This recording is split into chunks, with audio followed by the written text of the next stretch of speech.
Okay, so next video, I'm going to talk about planning a funeral, a service. I will do a shout out to Gary Panache Funeral Home for this one. Guided us through the process. So at the medical examiner, when you're in hospice, you kind of have to have the next steps prepared, and you have to tell them where the body's going. I've just learned so much about this whole process of end of life. So I had to talk to the medical examiner. Medical examiner had to be with her for a certain amount of days, and then the transfer happens. The funeral home communicates with me and tells me when she's there. We make an appointment to talk about cremation or casket and all sorts of really cool things to really cherish your loved one and give them the send-off. It was mind-blowing what all the options were. Our mom was cremated, and let's see, what else about? We had to write an obituary, which was extremely hard.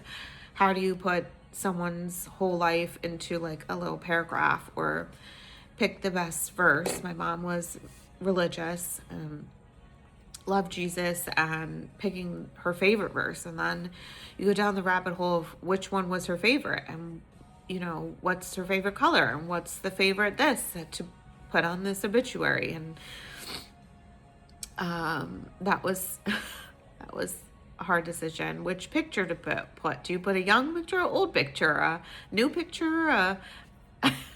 It was a lot of decisions to make in such a state of grief. I think we met with the funeral home 2 days after she passed. So it is very heavy of a process. Let's see. We got all that settled away, and then my mom had a wish bracelet. It was from Isabella's 18th birthday.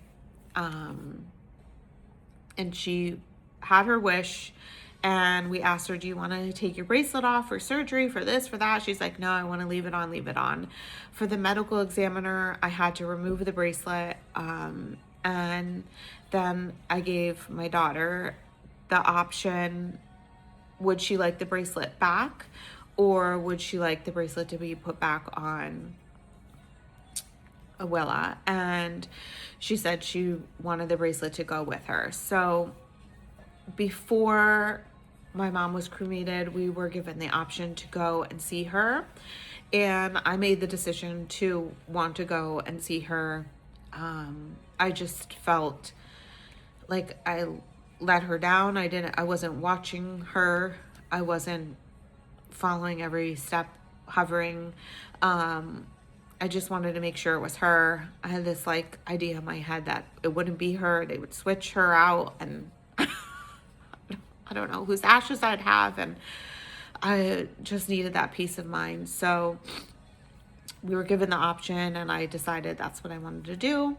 And then we were able to put the bracelet on her then.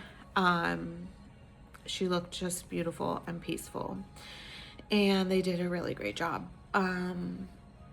So obituary, and then I started to plan her service. Now, my mom passed away, 3 days before Thanksgiving. So we didn't really want to plan the service in holidays. People traveling have plans, and so we decided to have her service in January. And planning a service is a whole thing. I really wanted to include as many people who loved and had a relationship with my mom as possible. So in this video, I'm gonna attach the link to her service was, thank God, recorded, so we do have it forever. So I'll attach that link if you want to watch the full service. But I'm going to read the eulogy that I wrote for my mom.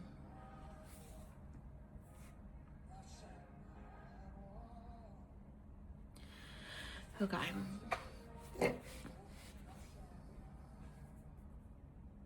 I'm Sharice, Miriam's youngest daughter.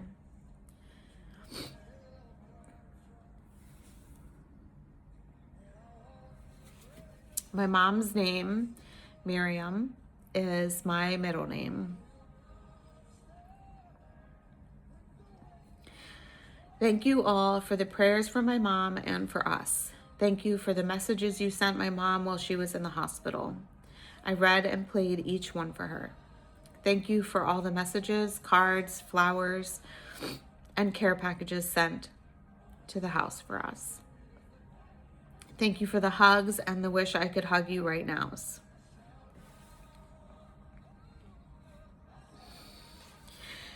Thank you for the genuine condolences. Thank you for the volunteers who help with the details for today's service and after service come together. Thank you for being here today in person and virtual. I am not the first person to ever grieve the loss of a mom, a parent, or a loved one, and I won't be the last. I know you are grieving the loss of Miriam. She was a mom, abuela, sister, titi, cousin, and friend. Grieving alongside each other, knowing I'm not alone, brings some comfort. It's been about 6 months now since my mom went to heaven, and every day I have a reminder of her. My mom was silly, sweet, funny, innocent, God-loving, supportive, caring, and so much more. I just recently learned that in her youth, she was a fighter, beating up people who were mistreating her sister or her friends. About a week or so before she passed away, she told Isabella she was in a gang in New York. My mom in a gang. My mom was a good singer and had a beautiful voice and was in the church choir at one point. She loved playing any board game, including Scrabble. She was a great typist, staying up late many nights typing our school papers for us. My mom had the most beautiful script handwriting. She meticulously labeled photos, books, ornaments, and boxes with the date and what was happening. She signed her letters and cards, "Love, Mom, IHAG." It's a gift to see her beautiful handwriting on everything I've found so far. Just a few months ago, I asked what IHAG meant. I was giggling and saying, "Mom, why would you say that you're a hag?" She said with her serious smirk, "It means in His amazing grace." Almost every card or item she signed has that acronym. My mom was particular about clothing, the quality and fabrics, and how clothing should be laundered and folded. She always invested in quality clothing that lasted a long time. We still have many clothing items she kept in good condition. While shopping, she would say, "When in doubt, leave it out." I still say this to myself with many potential purchases. As kids, Mom always had us wash our hands when we entered the house. During the pandemic, Tina and I were like, wait, people don't wash their hands?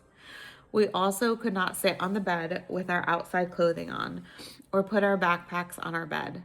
Traits I adopted and have passed down to my kids. She also was meticulous with cooking. If you ever saw her prepping a lasagna or a beef stew, you know some love went into that dish. I bet you didn't know she enjoyed the Medea movies. She really got a good laugh, even just talking about the scenes from the movies to me. My mom was my first teacher. When I wasn't able to start kindergarten, she worked with me on shapes and letters and a lot of primary learning. She also taught me about Christianity. She showed me the fruit of the Spirit by her actions. I remember being 2 or 3 years old and she looked down at me and said, "Sharice, you need to be patient." I really didn't know what that was, but I got it. In retrospect, I don't think I was 2 or 3. I think I was 5 or 6. My mom showed me kindness, gentleness, and in many situations, gentleness in many situations. I may have been 5 years old and I stole a cross from the Christian bookstore. She wasn't happy when we had to walk back into the store and return it. She didn't yell at me or punish me. She taught me what was right and wrong. She also would not let me keep the cross when the employee said I could have it without paying. My mom taught me many Bible verses through the years that have been meaningful through my life so far. I think she had her favorites for me. She taught me to rely on my faith and the importance of a relationship with Christ. She always had a book for me to read, signed inside. If you've received a book from my mom, cherish it, and more importantly, read it. She knew the words in the book would be helpful.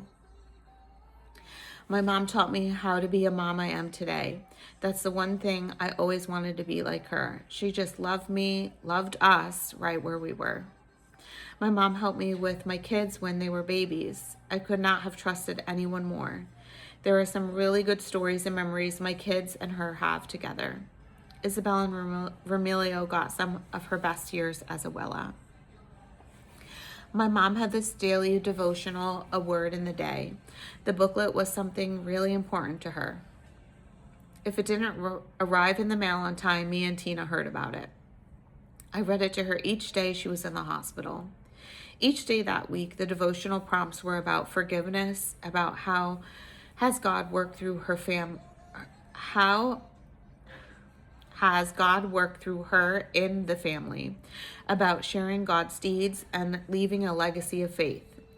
How is the younger generation learning from the wisdom of the older generation, about how God's love is better than life, about faithfulness to all generations, about worshiping God through song, and that we are not alone when we have God.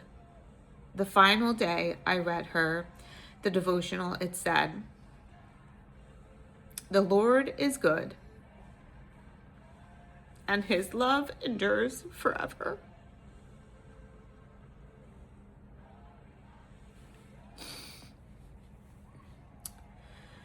During that same week, family and friends shared with me that mom is the reason why they have a relationship with Christ. She is the reason they learned about Jesus and how she even sent a pastor to their house. Mom was a prayer warrior. It saddens me that she could not answer the devotional prompts anymore, but amazed me that I was seeing the answers to the devotional prompts.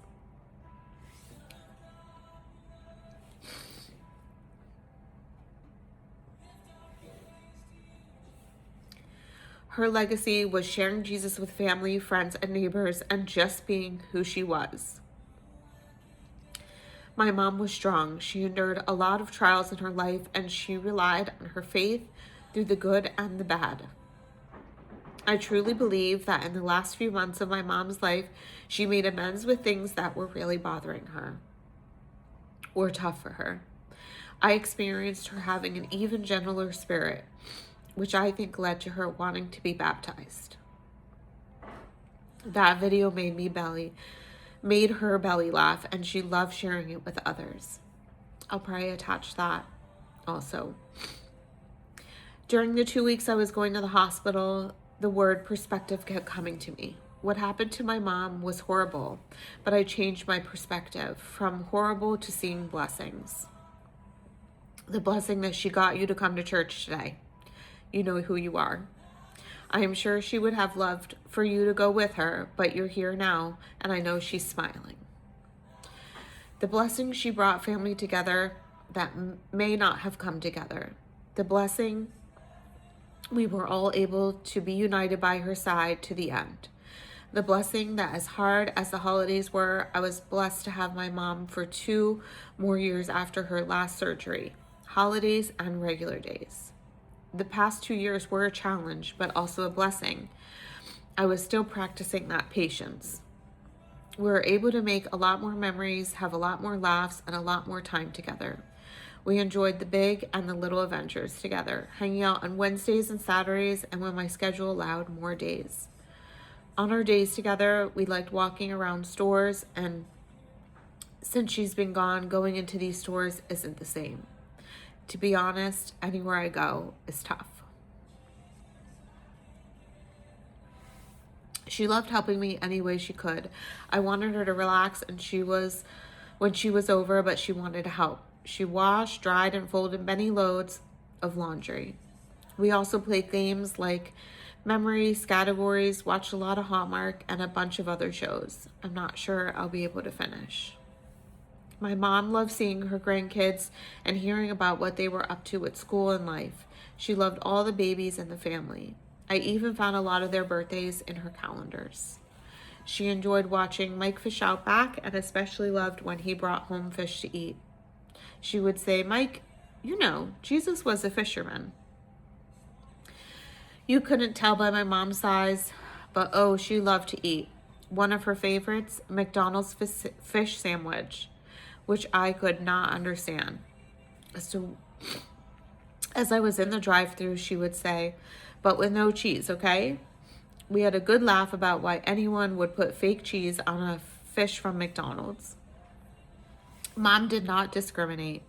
She loved Spanish foods, American foods, Italian food, German food, all sorts of vegetables, Chinese food, Japanese food. She could put back a sushi roll or some beef and broccoli like no other. And don't forget the sweets. Some may call this the Adonis curse. She loved dark chocolate, rainbow cookies, black and whites, vanilla ice cream, and whipped cream on top of whipped cream with some whipped cream. Bella Mio, remember last Easter when we were laughing so hard we were crying watching her with the whipped cream bottle? We spent a lot of time together, and there are so many more memories. From when I was little, when I was a young girl, as a teen, when I was a young mom, and recently. And yet, there is just never enough time. You can't give your life more time, so give your time more life. Don't wait till tomorrow or next time. Take in the moment, Sometimes you have a lot of memories, and sometimes you have a few moments. Make them the best, because you never know when it will be the last. My mom is healed. She is even better than normal. No more health issues, no more brain tumor complications. I have peace knowing she is in heaven. She's dancing with her mom and dad, and maybe even some of the disciples. I told my mom that when she passed away, I would have a celebration for her. We would sing praise songs to celebrate her entry to heaven. So please join us in singing some praise songs in honor of my mom, Miriam.